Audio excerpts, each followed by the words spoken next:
1 second the desk lamp was humming softly, casting its familiar yellow circle across the room, and the next, darkness swallowed everything. The fan above us sputtered once, then died. Silence rushed in, thick and startling, broken only by the rain hammering harder against the window. I sucked in a breath. "Great," I muttered. Armin didn't answer right away. I felt rather than saw him shift closer, the mattress dipping slightly under his weight. In the darkness, every movement felt amplified, intentional. "It'll come back," he said quietly. "It always does." But the darkness stayed. The emergency light in the corridor flickered on, sending a thin blade of pale blue through the crack beneath the door. It wasn't enough to see by, just enough to remind us how close the outside world was. How thin the barrier really was. I laughed nervously. "Hostel life." "Yeah," he replied. Then, after a pause, "Are you scared?" "No," I said too quickly. Then softer, more honest, "Maybe a little." He didn't comment on that. Instead, he shifted again, closer still. Our knees brushed this time. I froze, my mind racing ahead to consequences I couldn't afford, my body betraying me by leaning into the contact before I could stop myself. "Sorry," I whispered, instinctively pulling back. He exhaled slowly. "You don't have to apologize for existing." The words hit harder than I expected. In the darkness, stripped of visual cues, everything became about sound and proximity. His breathing. The faint creak of the bed. The rain. My own pulse pounding in my ears like a warning drum. "I shouldn't be here," he said suddenly. My heart dropped. "Then why are you?" "Because every time I tell myself to walk away, I see your face," he said. "And I think, if I don't find out what this is, I'll regret it more than any punishment they could give me." "They?" I repeated.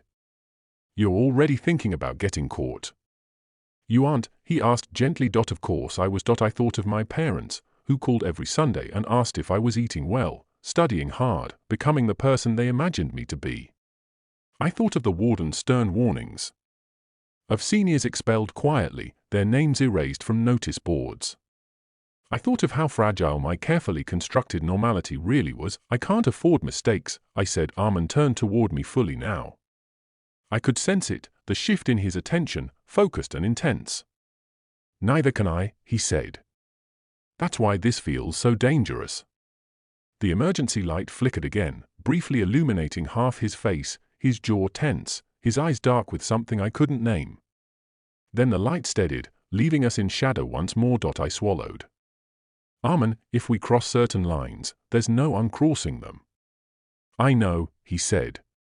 "That's why I'm asking you to stop me if you want to." The responsibility landed heavily on my chest. We sat there, inches apart, suspended in a moment that felt stretched thin, like glass about to crack. My thoughts spiraled. "Say something. Do something. End this before it ends you." "Instead," I whispered, "what if someone sees?" "Then we deal with it," he said. "Together." Together. No one had ever offered me that before, not in this context, not with this kind of weight. I'd always imagined myself alone in whatever secret future awaited me. The idea of not being alone was both comforting and terrifying. A sudden shout echoed from the corridor, a group of boys laughing loudly, their footsteps approaching. Instinctively, Armin reached out, his hand closing around my wrist to steady me as I startled. The contact was electric. He froze immediately, as if realizing what he'd done at the same moment I did.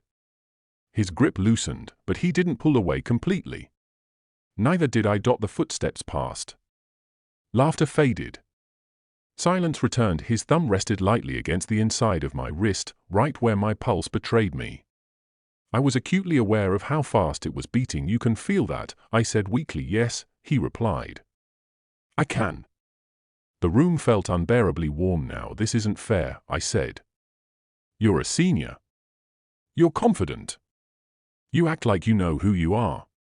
He gave a humorless laugh. "That's the image. Not the truth." "What's the truth, then?" I asked. His hand finally dropped away, and the loss of contact felt sharper than I expected. "The truth," he said slowly, "is that I've spent years pretending I don't notice certain things about myself. Pretending attraction is optional. Pretending loneliness is strength. I looked down at my hands. And now? And now I'm sitting in a dark room with someone who sees me more clearly than I'm comfortable with. My chest ached, the power flickered again, this time stronger. The fan whirred weakly before dying once more. The desk lamp blinked on, bathing the room in sudden light. We both flinched, caught like criminals under interrogation for a split second. Our reflection stared back at us from the dark window, two figures too close, expressions too open. Evidence. Armand stood up abruptly, running a hand through his hair. This is getting out of hand. I rose too, the distance between us shrinking without either of us intending it. Then go, I said, even as my body begged him not to. Before it does. He looked at the door. Then at me. If I leave now, he said, I won't come back. The finality in his voice made my throat tighten. And if you stay? His eyes searched my face, as if looking for permission, absolution, condemnation, anything. Then things change, he said. The rain outside softened, as if the storm itself was listening. I thought of every reason to say no. Every warning sign. Every rule. I also thought of how empty the room had felt before he knocked. Armand, I said quietly, I don't know what I'm ready for. He nodded. Neither do I. We stood there, so close I could feel the heat of him, the unspoken question vibrating between us. His hand lifted slightly, hesitated in midair, an unasked question made physical. Time seemed to slow, stretching the moment to its breaking point. Somewhere down the corridor, a door slammed. The hostel stirred again, reminding us that we were not alone, never truly safe from interruption. His hand hovered between us, waiting, and I realized that whatever I did next, whether I closed the distance or stepped back, would define more than just this night. It would decide which version of myself I would have to live with when the lights finally stayed on. The hostel always felt different at night. The corridors were quieter, yet somehow louder, the creak of a distant door, the hum of the ceiling fans, the faint drip of water somewhere in the corner. Every sound seemed magnified in the darkness, echoing off the bare walls. I lay on my bed, staring at the cracked ceiling above me, pretending that counting those imperfections was enough to keep my restless thoughts at bay. It was supposed to be a normal night. Exams were approaching, my roommate had gone home unexpectedly, and the rain tapped softly against the barred window beside my desk.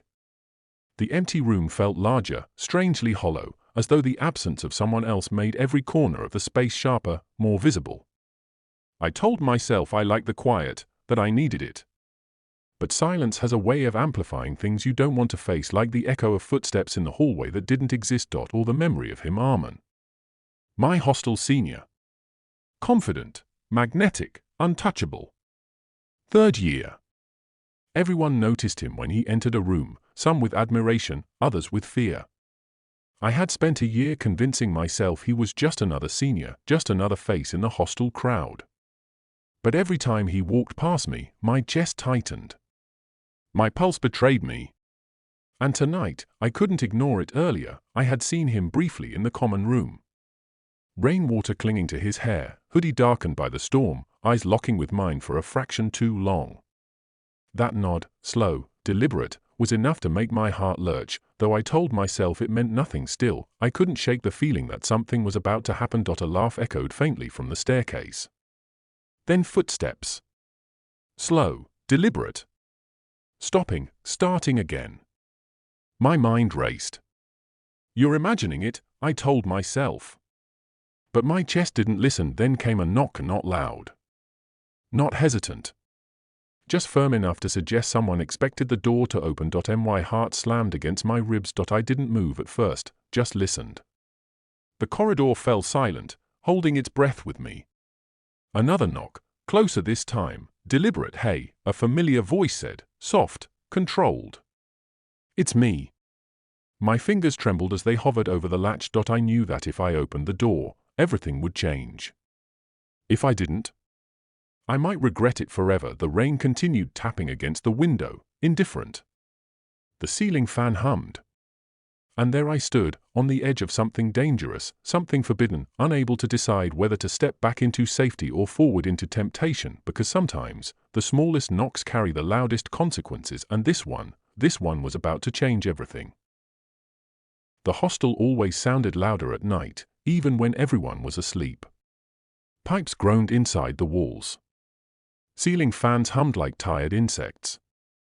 Somewhere down the corridor, a door creaked open and shut, as if the building itself couldn't decide whether to breathe in or out. I lay on my narrow bed staring at the cracked ceiling, counting those sounds, pretending they were enough to keep my thoughts quiet. It was supposed to be an ordinary night, midweek. Exams approaching. Rain tapping softly against the barred window beside my desk. My roommate had gone home unexpectedly that afternoon. Family emergency, he said, eyes avoiding mine as he packed. The room felt bigger without him, emptier in a way that made my chest feel hollow. I told myself I enjoyed the silence. I told myself I needed it, but silence has a way of amplifying the things you don't want to hear, like the echo of footsteps I kept imagining in the hallway, like the memory of him. Armin was my hostel senior. Third year. Confident in a way that felt careless, like he didn't know how much gravity he carried when he walked into a room. Everyone knew him. Everyone respected him. Some feared him. I had spent the last year pretending he was just another face, another name, nothing that made my stomach tighten or my pulse misbehave. I had mastered the art of looking away. Earlier that evening, I'd seen him briefly in the common area. Wet hair. Hoodie clinging to his shoulders from the rain. Our eyes met for half a second too long before he nodded, slow and deliberate, like he was acknowledging a secret neither of us had ever spoken aloud. I told myself it meant nothing. Still, my phone lay face up on the bed, silent, as if waiting. I rolled onto my side and checked the time again. 11:47 p.m. Too late for visitors. Too late for casual conversations. In a hostel, visits after midnight carried their own kind of meaning, unwritten rules, unasked questions. The kind of things people whispered about later, never to your face. A laugh echoed faintly from the staircase. Then footsteps. Real ones this time. Slow. Measured. Stopping, starting again. You're imagining it, I thought. You always do. Then came the knock, not loud. Not hesitant either. Just firm enough to say the person on the other side expected the door to open. My heart slammed so hard I felt it in my throat. I didn't move right away. I listened. The corridor fell quiet, as if the whole floor was holding its breath with me. Another knock followed, closer somehow, more personal. Hey, a familiar voice said softly. It's me. My fingers trembled as I slid off the bed. 1,000 thoughts collided in my head, rules, rumors, consequences, desires I'd buried so deep I pretended they weren't mine. Seniors didn't visit juniors alone at night. Not like this. Not when roommates were gone. My hand hovered over the latch. If I opened the door, something would change. If I didn't, I might regret it forever. I took a breath and wondered, not for the first time, why some doors feel heavier than they look, and why part of me was already afraid of what would happen once this one was no longer closed. The days that followed taught me how loud silence could be. A life continued with convincing precision. Morning routines. Messages exchanged. Shared spaces occupied without collision. To anyone watching, nothing was wrong. That was the cruel efficiency of it, how easily betrayal could hide behind normalcy. When I was with my partner, I listened more carefully than before. I laughed at the right moments. I asked questions I should have been asking all along. Guilt had made me attentive, and that realization cut deeper than anger ever could. I wondered why it had taken a mistake to make me present. At night, I lay awake beside them, staring into the dark, my thoughts crowded with things I could never say. Confession hovered constantly at the edge of my mind, heavy and tempting. But I feared it wouldn't cleanse anything, it would only transfer the weight from my chest to theirs. So I stayed silent, convincing myself that carrying it alone was the lesser harm. I saw my neighbor again, days later. It happened in passing, as before. No conversation. No acknowledgement beyond a brief, careful glance. There was restraint in that distance, almost respect. Or perhaps it was self-preservation. Whatever connection had sparked between us now existed only as memory, contained, controlled, deliberately ignored. Still, his presence lingered. Not as desire, but as a reminder of what I was capable of when left alone with unmet needs and opportunity. He wasn't the cause. He was the mirror point. One evening, I sat on the same couch where everything had begun. The house was quiet again, but the quiet no longer felt inviting. I understood then that the night hadn't changed my circumstances, it had changed my awareness. I could no longer pretend that loneliness hadn't existed before, or that it would disappear simply because I wanted it to. Infidelity, I learned, isn't always about wanting someone else. Sometimes it's about wanting to be someone else, someone less invisible, less careful, less resigned. My partner spoke about the future casually one night. Plans. Assumptions. Certainty. I nodded along, my chest tight, knowing how fragile certainty truly was. I wondered whether love could survive truths left unspoken, or whether silence slowly eroded it anyway. In the end, there was no confrontation. No confession. No redemption, just continuation. The neighbor remained a neighbor. My partner remained unaware. And I remained changed, carrying a quiet fracture beneath an unbroken surface. Some nights, when the house is still and the lights are low, I think back to that moment at the door. To the second before choice solidified into action. I wonder who I would be now if I had decided differently. That question has no answer, only the echo of a night that never truly ended, and a secret that will follow me into every room I enter, whether I am alone or not.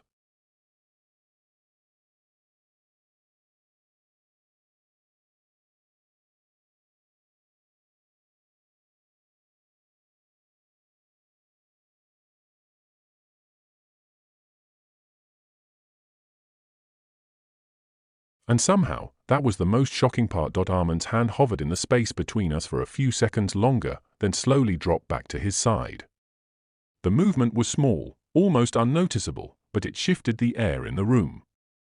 Like a breath being released after being held too long. I should go, he said. The words were calm, controlled, but his jaw tightened as he said them, betraying the effort it took. I nodded, even though every part of me resisted. My body felt wired, alert, as if it had been bracing for impact that never came. Yeah, I replied. You should. We stood there awkwardly, neither of us moving toward the door right away. The lamp hummed softly now, steady and indifferent, casting sharp shadows that made everything look more real than before.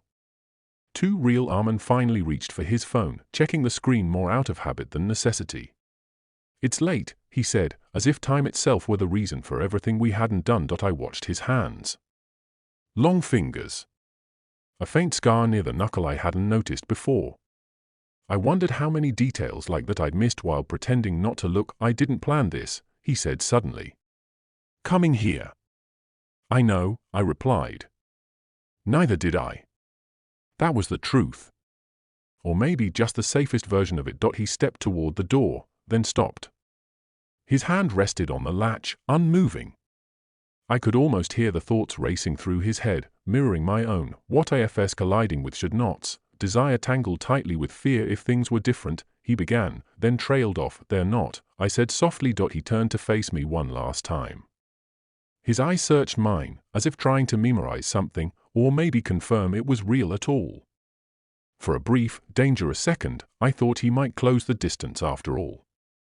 That he might decide consequences were worth it. Instead, he nodded once. Good night, he said. Good night, I echoed. The door opened quietly.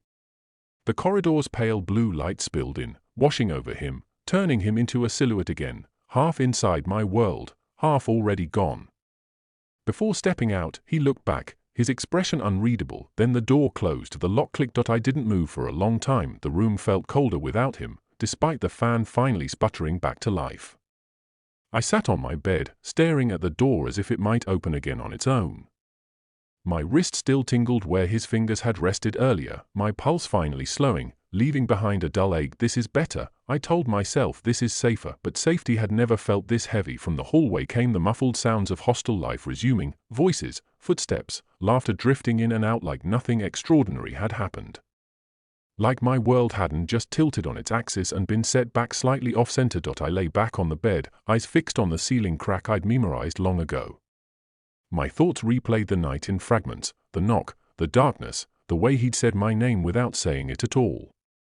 I wondered if he was walking back to his room now, replaying the same moments, questioning the same choices. Sleep didn't come easily. When it finally did, it was restless, filled with half-formed dreams and unfinished sentences. The next morning, the hostel buzzed with routine. Breakfast trays clattered. Someone argued loudly on the phone. Life went on, aggressively normal. I got dressed, grabbed my bag, and stepped into the corridor, half expecting to see Armin leaning against the wall, waiting. He wasn't there. I told myself that was good. Later, in the common area, I spotted him across the room. He was laughing with a group of seniors, relaxed, familiar, exactly as he'd always been. For a moment, our eyes met.